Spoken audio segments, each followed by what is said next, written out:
Are you ready? So this one here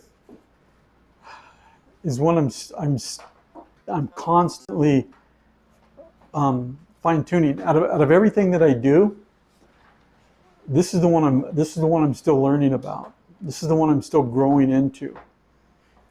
Okay, and when I say outlast everything, I associate with a lot of entrepreneurs that are like,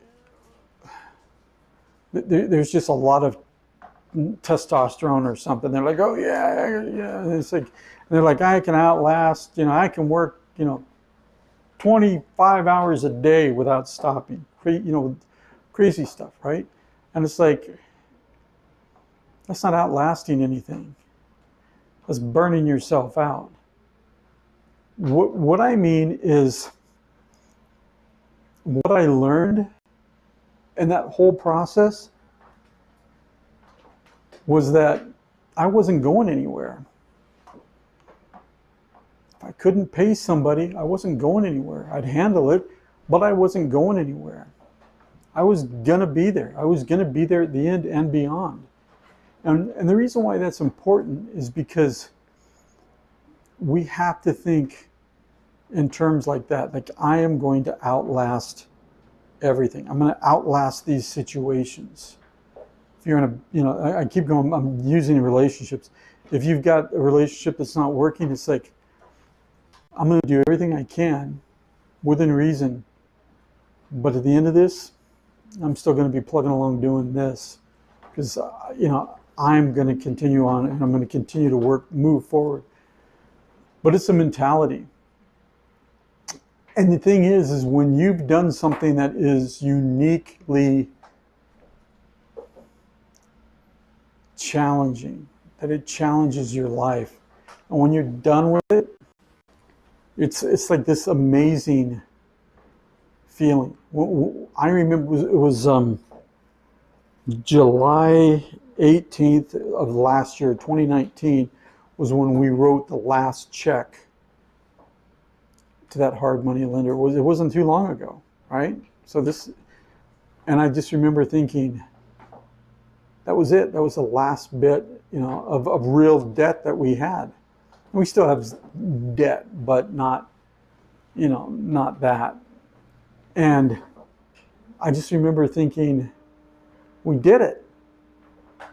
And it was almost like, it was such a feeling of accomplishment, a feeling of just not like arrogance, but just joy. Like, man, we really did this. We actually did that. And it's almost like all along the way, there's all these hurdles. And there's plenty of people that are going to sit there and say, don't waste your time. Just file bankruptcy and just quit. Go start up another one. Go get a job. There's always going to be people. And sometimes maybe that's the right answer, right? But that's for you to decide, not for somebody else to decide for you. But, you look at that and it's like what we did. And I looked and I was like, there was that person, there was that person, there was that person. All these people that along the way were naysayers. And it was just this, like standing on a mountaintop and looking down into a valley and going, there's not many people on the mountaintop. And I don't mean that in an arrogant way. I mean that in, it's this sense of accomplishment. And then it's like, wow, you know what? We really can outlast everything. We can get where we want to go. We can get where we need to go. And, you think about it. That's why I say I have these like 2-minute people, because there were people that were like,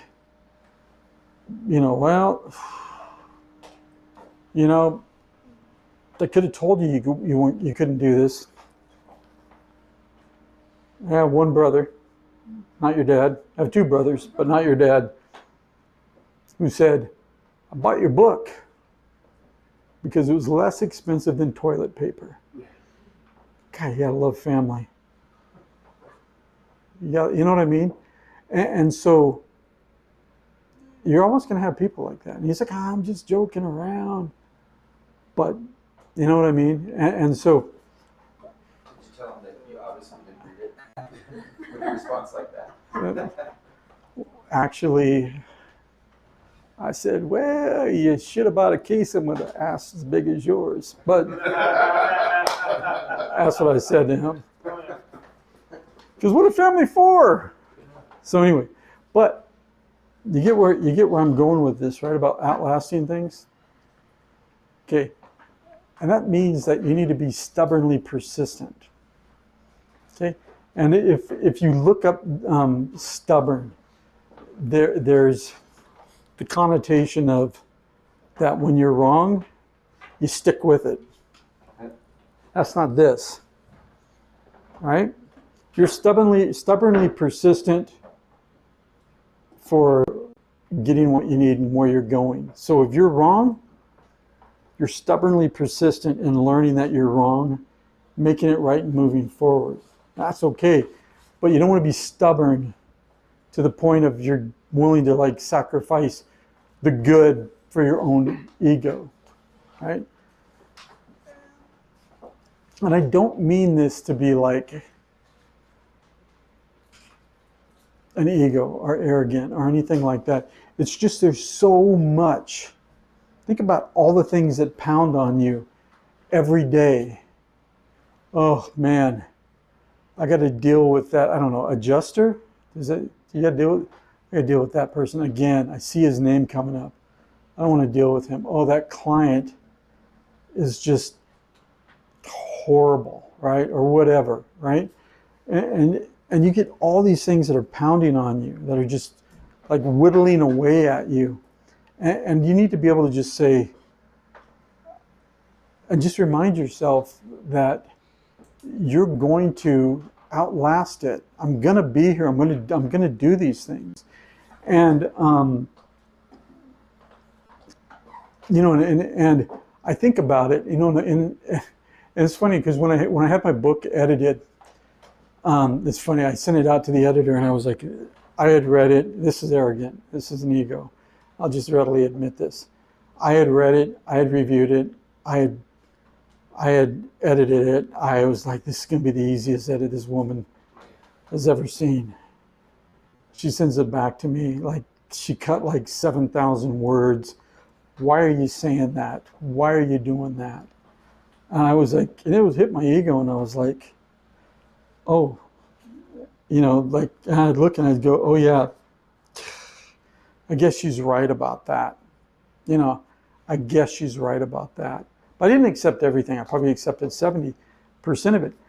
But one of the things that she hated was my chapter on, like, what I called it Burn, Baby, Burn. And she was like, that is so arrogant. That is so full. It's, you know, you don't want to say that. You don't want to be that.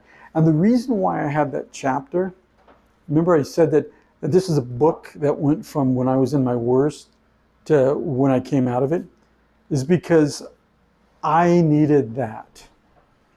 Okay, I needed to have a fire because I was going through a lot of stuff. We didn't go from 18 employees to 3 employees right away.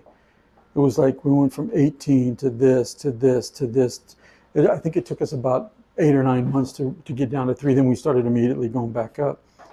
But I would go in, and I would talk about this in the book, how people would go like, man, it's just awesome how you just tackled that and you did these great things. And I was like, they were like, and like somebody was like, man, you're like a warrior.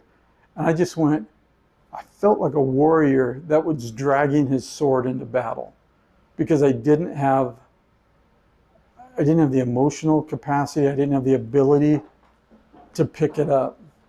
All I could do was go to work and drag that thing. Then I'd come home and I'd sit in that chair and I'd zone out. But I mean, what I started to do is I started to build out, and like a little bit more. And one of the things, I was always like, I can't let anybody see just how beat up I am. I can't go into the work, my shoulders down and my head down. You know, I couldn't do that. And so, but I didn't feel any better than that. So I would drive to work. If I don't kill myself with that. I would drive to work. And this is crazy, but I would say, because I was trying to build up that, that desire. And I would drive to work. And I remember people looking at me like, I think that dude's having a seizure. He's driving down the road having a seizure. Because I would drive down the road and I'd be like, I'm on fire, man. I'm so pumped up. I'm so excited. I got all this stuff going on. I'd go like, you want a piece of this? And I would just like point at people in the cars. I'm like, you want a piece of this? You want a piece of this? I'm like, I'm on fire, man. And it was all bravado. It was all crap. Because I didn't feel that way. But all I was trying to do was just get enough energy so when I walked in the door, I could just walk in and go, hey, how's everybody doing? Let's do this thing, man. Yeah. And then I'd walk over to my desk and be like, I'm exhausted. It took every bit of energy for me to do that. Okay? And I only say that because, we all kind of have to pick ourselves up at times. And it's this need to just realize that we can outlast everything. And it doesn't mean that you start off from some great point of strength. It means that you just look and you're saying, I'm gonna do this day. I'm going to do this day well. And I'm going to get through this. And,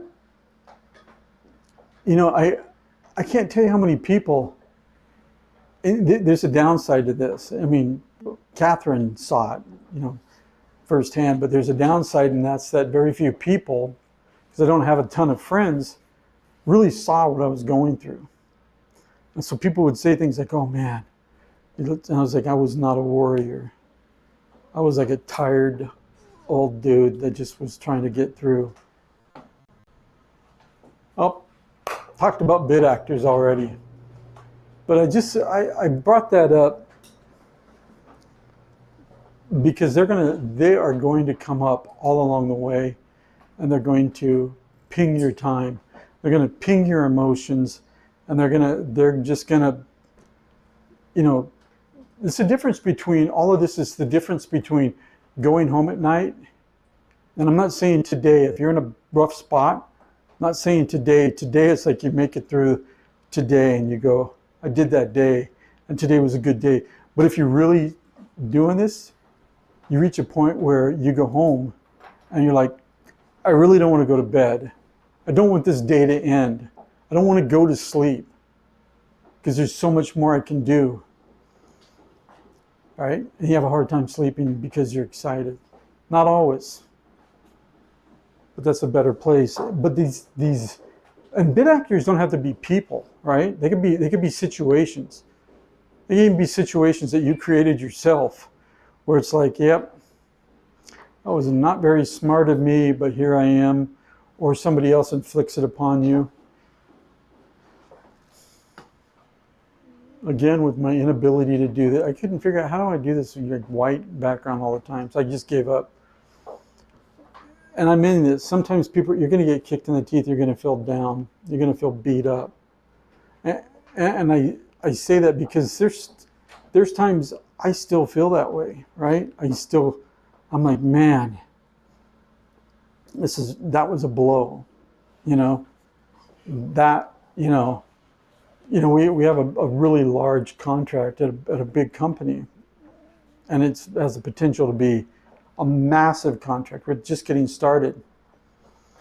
And one of our guys comes and says, hey, we have a problem. We have a problem with this individual. That individual is saying stupid things during the meeting with the client. They're not doing their work. We're covering for him. I think the client sees what's going on. And my first thought was, oh, no. This is one of these things that made us $400,000 or 400% above quota. It's this particular client. No. And I just felt beat up. And then it was like, okay, wait a second. Let's go back to the questions. Let's get the emotional side of this out. Let's get to the questions. And, you know, the outcome of that, as opposed to just like burying my head in the sand or letting other people handle it, was to go through it and say, okay, look, we have to let that individual go because that individual is not capable of these. We've tried, okay, and we've felt like we exhausted everything. We have to let them go. Then we have to go back to the client and say, we're letting them go, but we have a replacement because we're going to get a replacement for them fast. We had actually already had somebody that could do the job that we hired for something else, so we ended up pulling them out, and we had to replace them for that. We have, you know, we have somebody for you. It's going to be better. It's going to do this. It's going to do this. And they actually came to us and said, man, our other vendors don't do that. They don't take a proactive approach. They wait for us to come and say, there's a problem. We saw that problem too. So the reason why I say that is because it's really easy to get down and to feel bad. But you kind of got to, it's a muscle. You got to get used to getting over that faster. How do you get over these things faster? How do you get better faster? And this is, to me, the key. It's by doing the mundane day after day consistently that produces extraordinary results. So sometimes we look and we say, oh, just doing this, I'm just doing this. But it builds, you do it, and you do it, and you do it, and you do it. Pretty soon you have extraordinary results. You know, and like, you know, some of the stuff that my company is doing right now that candidly is beating the economy, and not just with that client, is the fact that we got in such a habit because we had to live, to survive. I mean, we were, you know, and now we have to change that mentality, because early on it was, or during that time period, it was like I was going out flipping rocks. Oh, look, there's a $2,000 deal. We don't do too many $2,000 deals, but we'll take it because we need money. We need revenue. And so we were doing these mundane things day after day, but it was those things that led us into what we are now getting as extraordinary results. Now we have to go back and say, well, we don't do those because it's not conducive, right? It's a really hard, those things, at least in our industry, the smaller the deal, the more difficult the client. The more money they spend, the less difficult. I don't know why. So we don't want to deal with too many small, right? So the point is it was that mundane day after day after day. And I don't think we realized it. When we were doing that, we didn't realize it was just mundane. It was boring. It was horrible. It was just like going in there. I mean, it would be like, okay. I mean, literally, it would be like, okay, we have enough to make payroll and to pay some people some things, not to give me money, but to do that. And we'd breathe, and it would be like, within hours, it'd be like, oh, 2 weeks is going to come, and we don't have the money. Today, we don't have the money. And it was always 2 weeks, 2 weeks, 2 weeks. And I talk about that in the book, like, I don't know if we were good or lucky. Honestly, I think we were blessed. I think we were watched out, we were watched over, and we were blessed. Because there were too many things that happened along the way where I was like, that has happened like 4 or 5 times. And if we're that good, then I should go play the lottery, but I'm not that good. But it was what created these extraordinary results. Okay. Am I going the wrong way?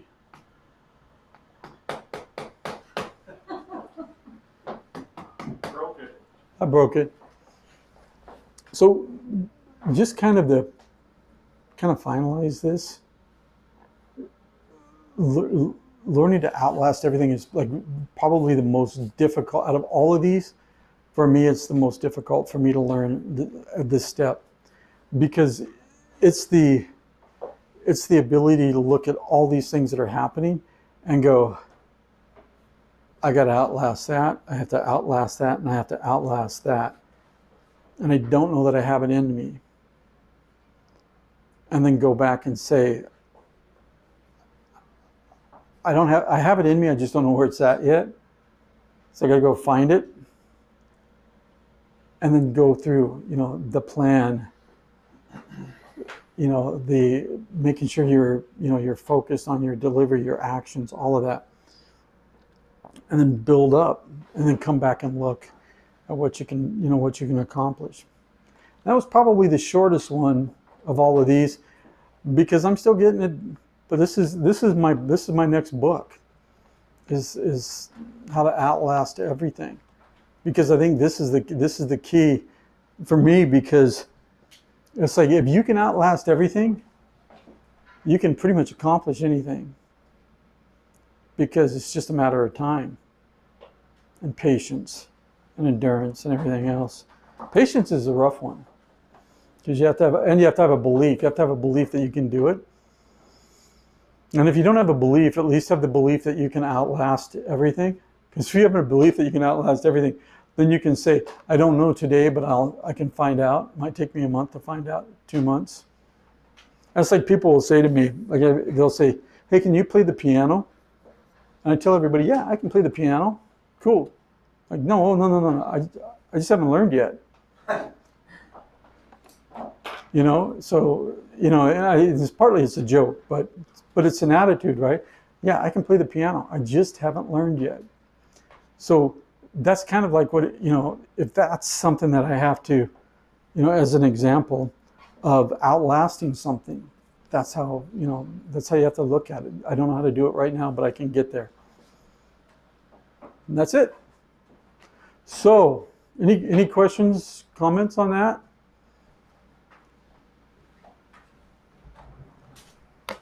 All right. So, nope. Let's. So here's the thing. Anybody have? What time is it? So probably like 10:45. 11. 11. Well, just shy of it. Okay. So I'm only about 30 minutes ahead of schedule. You're welcome. But we can even get you further ahead if you don't have anything to ask. I really wanted to leave a little bit of time. If anybody has any questions about the book, or things that they want to bring up that maybe you think I have some insight for, have at it. Could we do just a 5-minute break, and then I think we'll probably have a lot of questions. I know We can do whatever we want. do that, and then